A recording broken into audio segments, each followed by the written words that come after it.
귀한 찬양 감사합니다. 오늘 제목은 나의 앞날이 주님의 손에 있습니다. 입니다. 지난달 텍사스 중부의 콕 카운티에 강타한 엄청난 기록적인 홍수, 그 1000년에 한 번 올까 말까한 기록적인 홍수로 어린이를 포함한 121명이 사망하고 170여 명이 실종됐습니다. 기독교 단체 수련회였어요. 그것도 여성들을 위한 수련회, 또한 아이들, 어린 여자 아이들을 위한 수련회였습니다. 그 수련회에 갑자기 불어오는 그 기록적인 물난리, 홍수로 떠내려갔던 그 상황 우리가 기억할 것입니다. 참 안타깝고 어처구니 없는 일이 벌어졌다고 생각을 합니다. 이 갑작스럽게 그런 고난, 갑작스럽게 오는 그런 고통, 그 부모의 마음은 얼마나 마음이 찢어지겠어요. 고난이 닥칠 때 우리는 어떻게 그것을 해석해야 되는가? 좋은 날만 있고 기쁜 날만 있으면 좋은데 우리에게 때로는 고난이 오고 어려울 때도 있어요.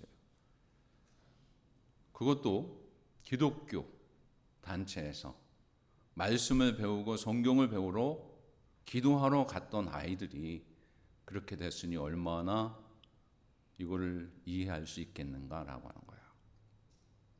또 지난달에 김하영 집사님의 남편, 여러분들이 잘 아시는 거죠. 콘스탄틴 네카타스 성도님이 자동차 운전을 하다가 아침에 출근하는 가운데 갑자기 심장마비가 와가지고 6시 30분에 별세했습니다. 우리 카톡을 통해서 잘 알고 저희들이 몇몇 분이 장례식에 갔다 왔지요. 이 갑작스러운 죽음, 모든 분들에게 어쩌면 놀랄 일이기도 하고 그 가족들은 정말 상상할 수 없는 일이 벌어졌다 하며 마음 아파합니다. 이 콘스탄틴 네카타스, 지금도 봐도 눈에 선한데 덩치가 큰 분이었어요. 근데 아주 유능한 컴퓨터 전문가입니다. 마이크로소프트에서 아주 프로그램으로 그렇게 일을 하는 자였어요. 또 가정에도 아주 충실하고 자녀 넷이 있었는데도 아주 믿음으로 말씀을 잘 자라게끔 양육하는 자였습니다. 어느 면에서도 빠질 수 없는 본을 보이는 자였어요. 삶으로 그 본을 보여줬던 인물입니다. 그러나 이 성도님의 그 죽음은 죽음으로 끝나는 것은 아니고 하나님 앞에 그 순간순간 드러졌던 것을 저희는 기억을 합니다. 그래서 장례식에 어떤 분이 이런 얘기를 해요. 왜 저런 분이 먼저 가셔야 했을까? 믿음도 있고 때로는 사람들에게 존경을 받는 분인데 왜 하나님은 먼저 불러가셨을까? 라고 이렇게 질문할 때가 있었어요. 특히 고인이 아직 젊고 충성되고 장래가 촉망된 분들이라면 이건 더 이해하기가 어렵겠죠.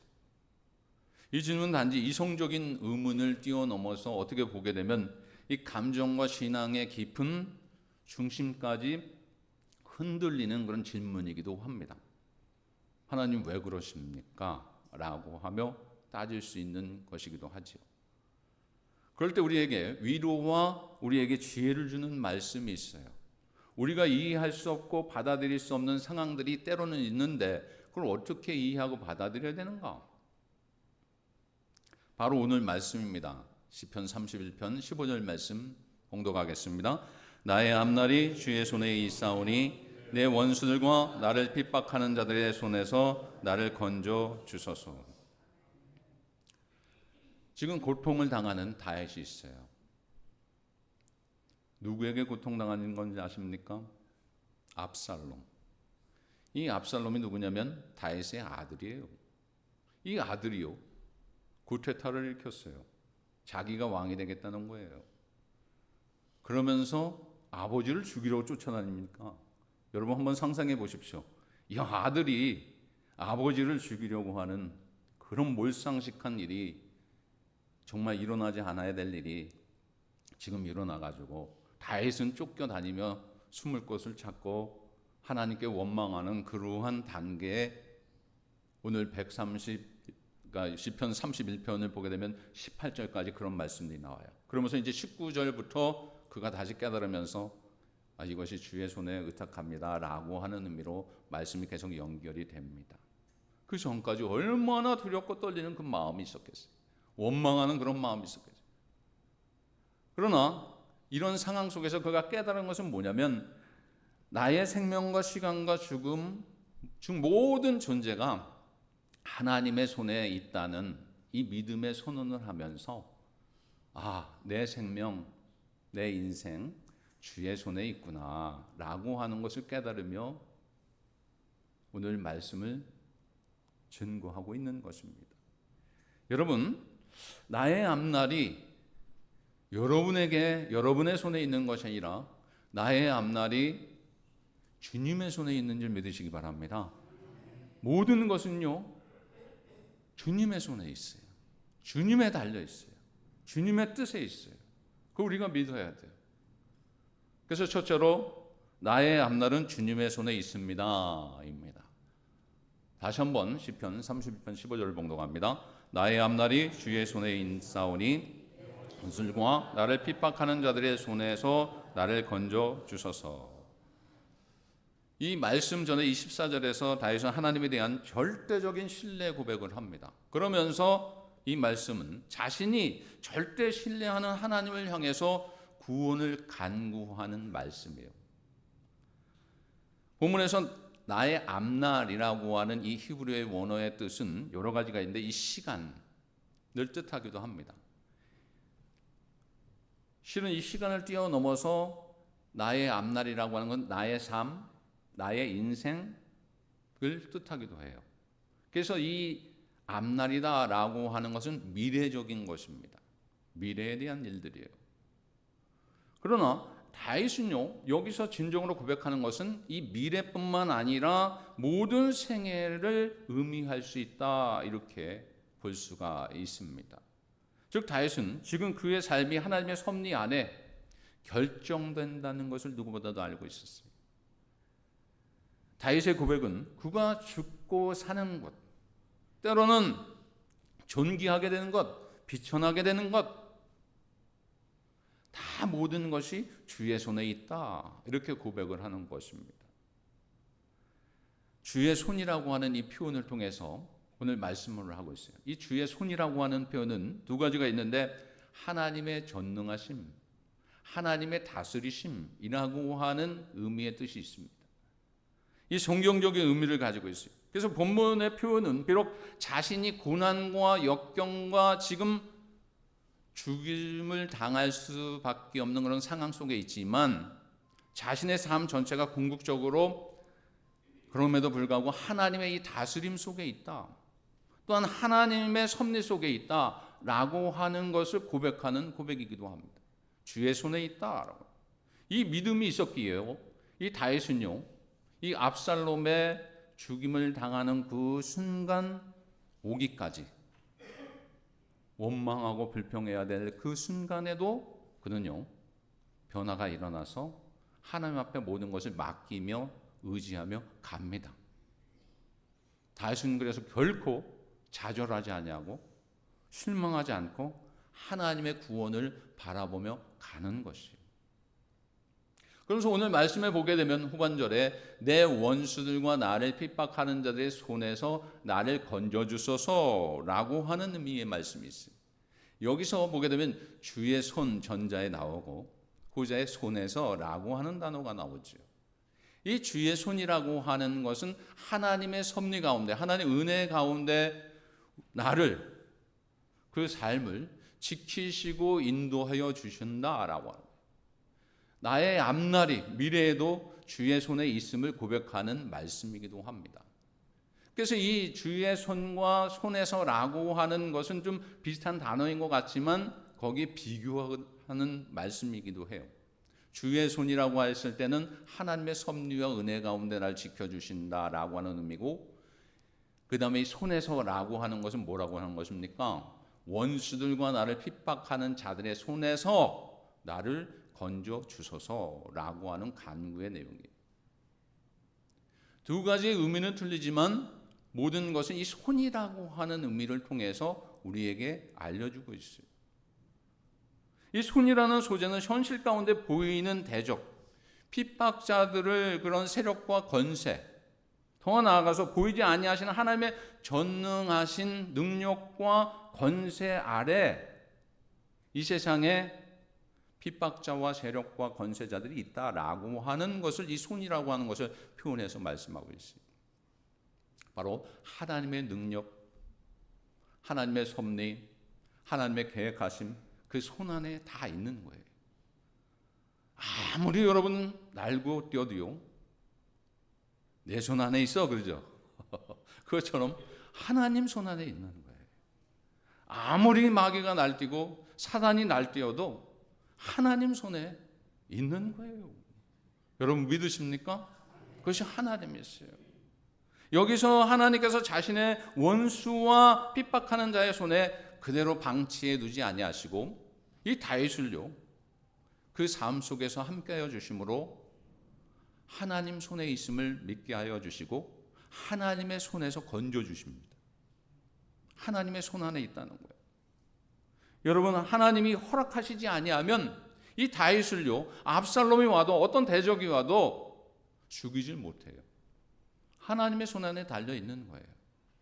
그런 위협 속에 있었지만 다윗은 죽지 않죠. 하나님의 손에 보호 아래 있었기 때문에 그래요.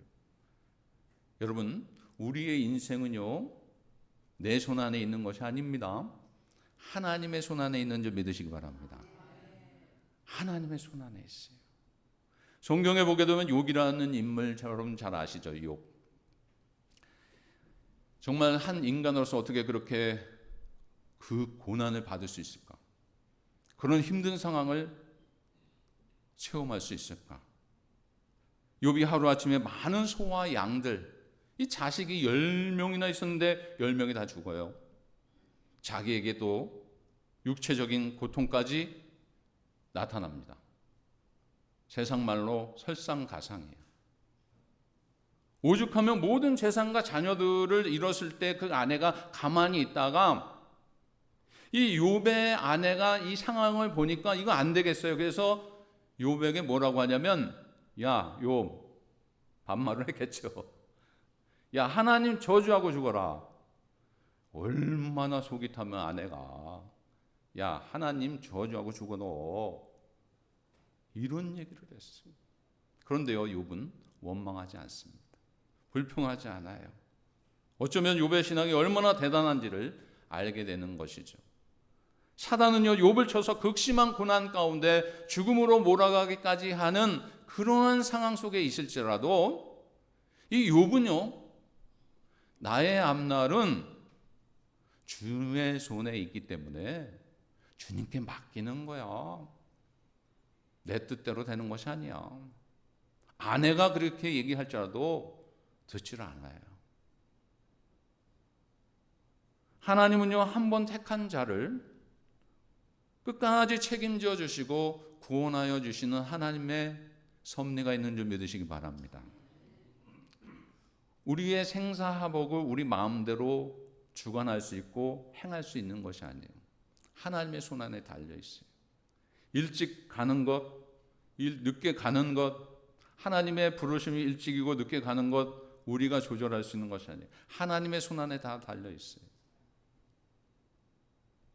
이현옥 권사님 눈을 못 뜨고 입도 말씀도 못하는 그런 상황 속에서 있었지만 하나님께서 기적적으로 눈을 뜨게 하시고 또 입이 열리게 해주세요.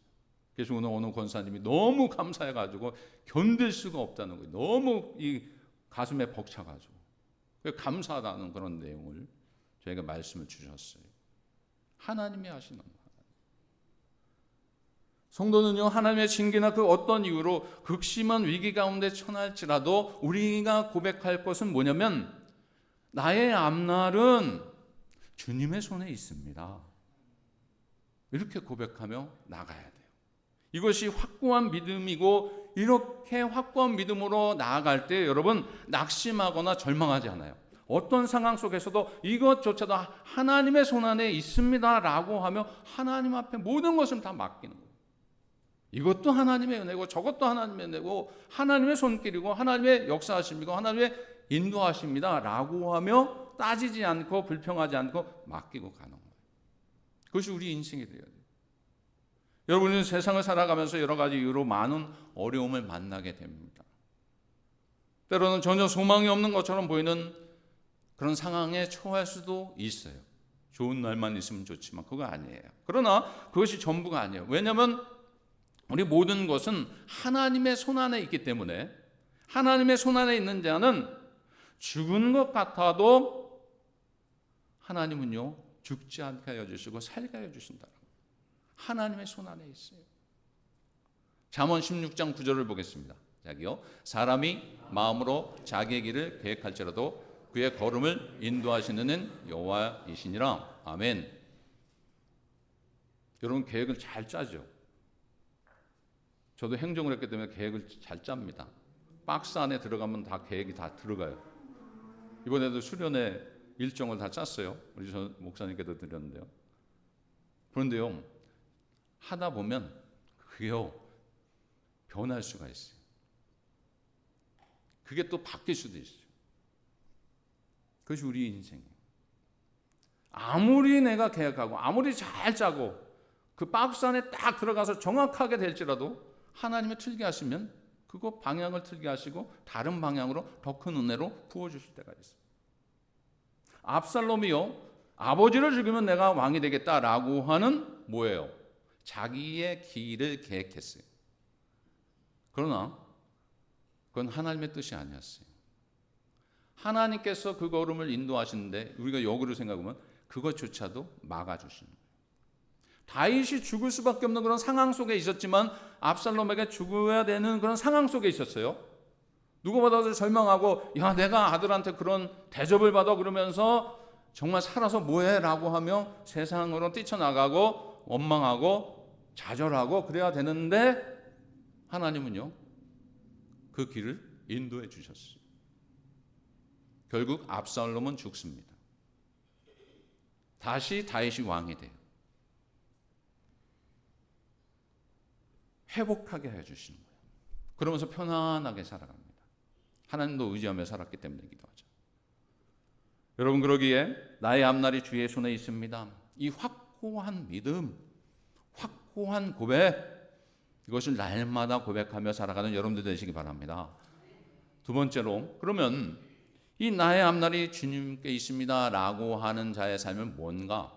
나의 앞날을 주님의 손에 맡기는 거예요. 맡기는 거예요.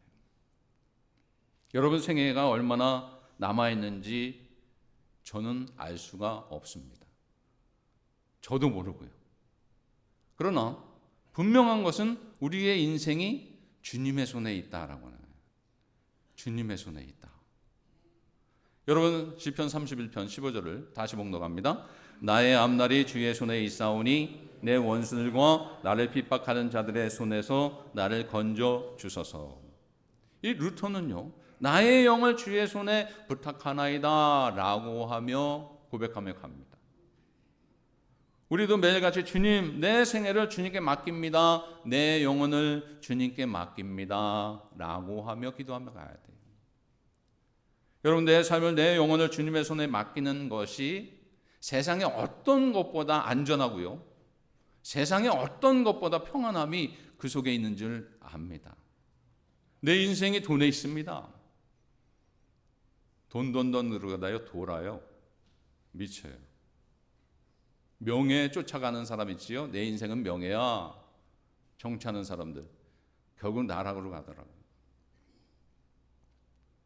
내 인생은 주님께 있어. 그러면 죽게 있는 거예요. 제가 말씀드린 것처럼 죽겠다 하지 말고 죽게 있다라고 해야 돼요. 누구의 주님께 있으면 되는 거예요. 그럼 주님께서 인도해 주세요. 주님의 손으로 인도해 주세요. 우리 앞에 언제나 아름답고 좋은 날만 있는 것은 실은 아닙니다. 사막과 같은 날도 있고 거기에 사막과 같은 날을 통과해야 될 때도 있어요. 좌절할 수도 있고 슬픔을 맛볼 수도 있어요. 그럴지라도 신실하신 하나님의 약속을 믿고 나의 앞날은 주님께 있기에 주님 앞에 맡깁니다 라고 이렇게 고백해야 돼요. 우리가 잘 아는 요셉이 있어요. 인간 편에서의 요셉. 17세의 형들에게 애굽으로 팔려 나갑니다. 야, 형들이 얼마나 무지막지한지 동생을 팔아버려요. 억울하게 또 감옥을 가게 되죠. 꿈을 해석해가지고 술 맡은 간원장에 복귀를 합니다. 그리고 그 요셉은 모든 실패 속에서 애굽에서 총리가 됩니다. 이걸 어떻게 이해할까요? 팔려간 종이 총리까지 되었어요. 알고 봤더니 하나님의 계획이었어요. 하나님의 손길이었어요. 하나님께서 손수 그를 그 가는 곳마다 지키시고 그를 세워주셨어요. 그래서 그 민족을, 형제를 구원하기 위해서 미리 보내주신 것이다. 우리가 고난을 당할 때 고난이 문제가 아니에요, 여러분. 고난이 문제가 아니라 여러분, 하나님의 뜻을 모르는 그 영적 무지가 문제입니다. 하나님의 뜻이 뭔가, 하나님의 손에 달려있는데 자꾸 세상의 손을 달려있고 내 손에 달려있다고 생각하니까 하나님의 손을 느끼지 못하고 체험하지 못하고 그 속에 하나님의 손길을 거부할 때가 있습니다. 그러나 모든 것이 다 하나님의 손에 있어요. 그냥 맡기면 되는 거예요. 맡기고 살아가면 돼요. 우리 앞에 무슨 일이 있어도 협력하여 선을 이루시는 하나님, 그 하나님 앞에 모든 것을 하나님 앞에 맡기고 살아가는 여러분들 되시기 바랍니다.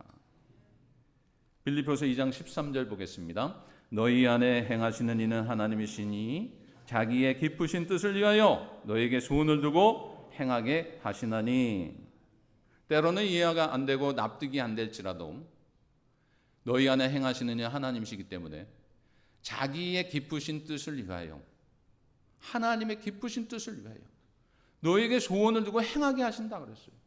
하나님의 손길이요, 주님의 손길에 맡기면 하나님께서 그 기쁘신 뜻을 위하여 그 속에서 우리를 사용하여 주시고 그 뜻을 우리에게 이루어 주시는 것을 보여주게 하여 주실 줄로 믿습니다. 그것이 하나님의 손길이다. 맡겼을 때요, 맡겼을 때. 믿음의 선진들이요, 우리보다 더 행복하게 살 수 있는 환경이었는가? 아니에요, 여러분. 복음을 전하다가 죽어야 되는, 순교해야 되는 그런 상황이 얼마나 많은지 모릅니다. 믿음의 선진들 보게 되면 원망할 일이 많아요. 사도 바울이 그렇게 복음을 전하는 거 하는데 아무도 찾아오지 않아요. 지난주에 누가 찾아왔다고요? 말씀드린 대로 오네시모로 찾아왔어요. 그 외에 다른 사람들 외면하고 법정에 섰는데 한 명도 법정에 서서 그를 대변하는 자가 없었어요. 얼마나 힘들어요. 차디찬 감옥에서. 낙심이 되죠. 원망할 일이 많죠. 그것이 우리의 인생일 수 있어요. 그러나 사도 바울은 원망하지 않아요. 그들을 축복합니다. 믿음의 선진들 원망할 일이 많은데 그럼에도 불구하고 원망하지 않고 믿음으로 가요. 그것이 뭐냐? 내 인생에, 내 삶에, 곧 나의 앞날은 주의 손에 있다 라고 하는 것을 알고 있었기 때문에 그래요. 미국 고표였던 이이돈 씨가 있어요. 한인 월드 트레이드 센터 회사의 부사장 겸 집행위원이었어요. 그 당시 쌍둥이 빌딩이 있을 때 9.11 중요한 결정을 앞두고 뉴욕의 5인의 집행관으로 한 명이기 때문에 참여합니다. 워싱턴에 살았어요. 그 워싱턴에서 이제 비행기를 타고 옵니다. 근데 그 가정이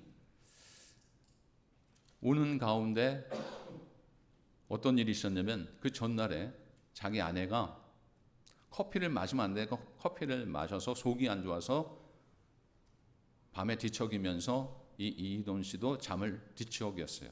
너무 피곤해요.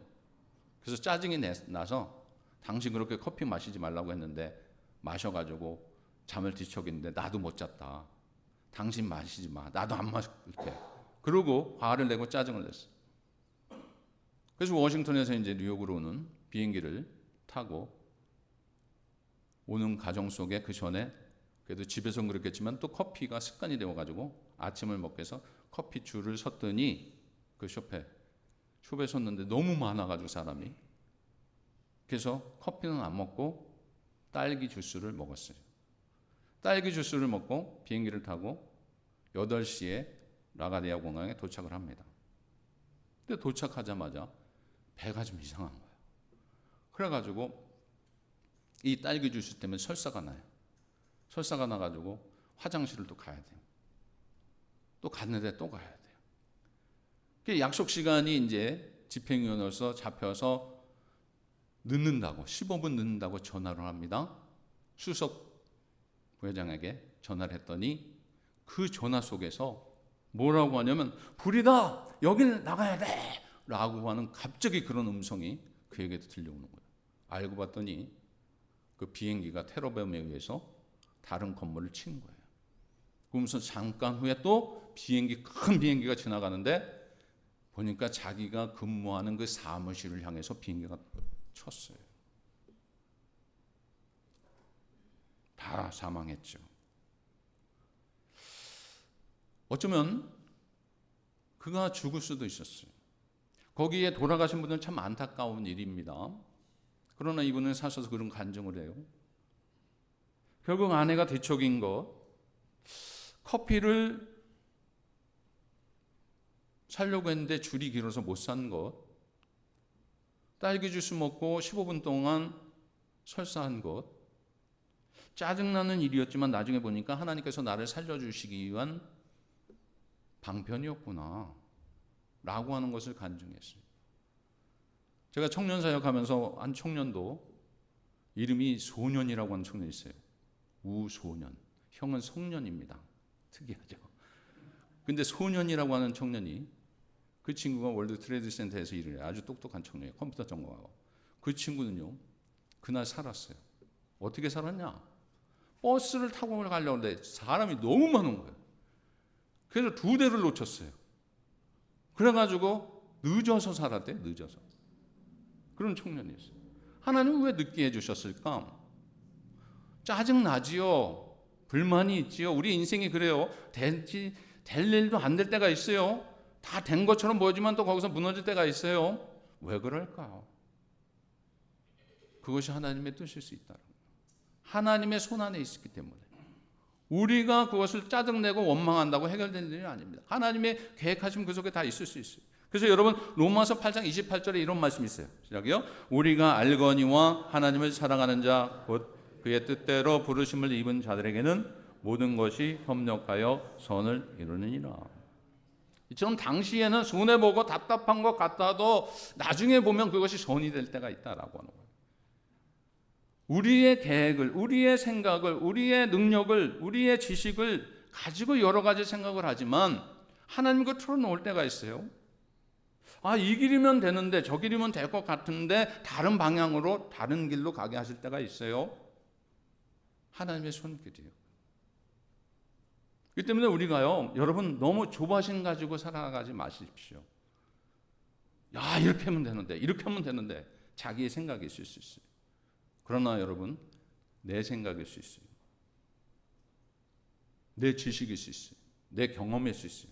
하나님 그걸 원하시는 것이 아닙니다. 하나님의 때가 되면 하나님의 손길에 의해서 하나님의 도우심으로 역사하심으로 능력으로 권리로 섭리로 인도해 주실 때가 있다. 그냥 순종하고 가면 되는 거예요. 그게 뭐예요? 맡기는 거예요. 주의 손에 맡깁니다 라고 하죠. 주님의 손에 맡깁니다. 세상 살면서 저도 성격이 급합니다. 그러나 여러분 너무 조급해하지 마세요. 저도 짧은 인생 살면서 하나님께서 깨닫게 해주신 것이 뭐냐면 조급하게 가봐야 별 수 없더라고요.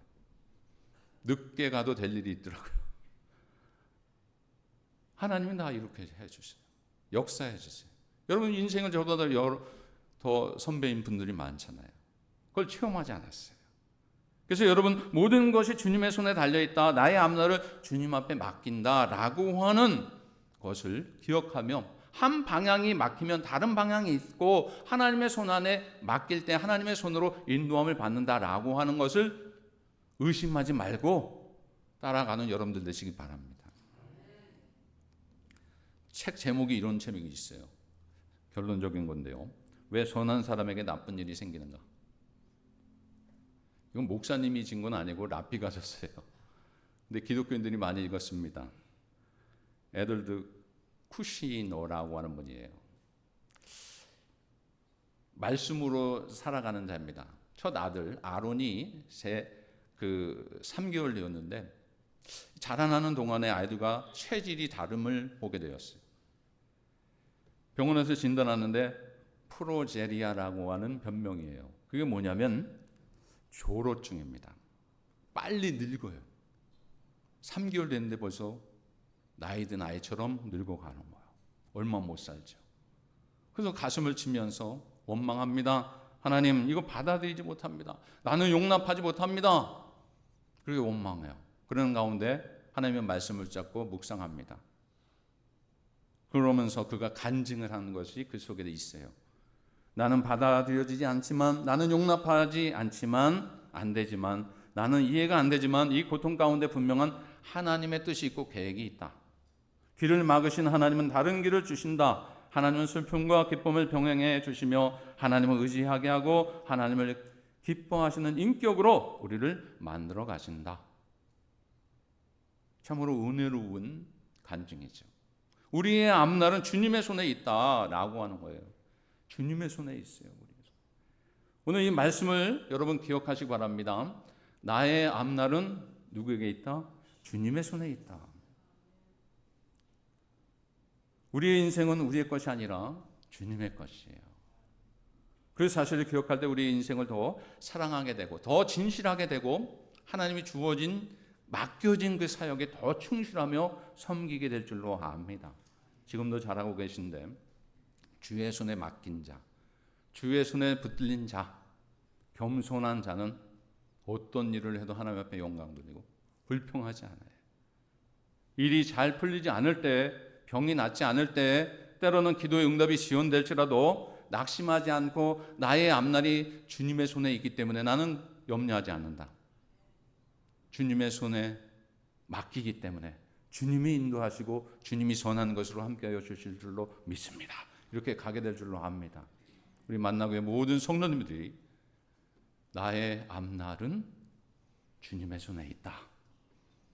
그렇게 맡기고 살아가는 여러분들 되시기 바랍니다. 같이 기도하겠습니다. 아버지 하나님, 나의 앞날은 내 계획과 내 뜻과 내 지식으로 있는 것이 아니라 이 앞날은 주님의 손에 있는 줄 믿습니다. 주님의 뜻을 신뢰하며 살아가는 저희들 되게 하여 주옵소서. 예수님의 이름으로 기도하옵나이다. 아멘.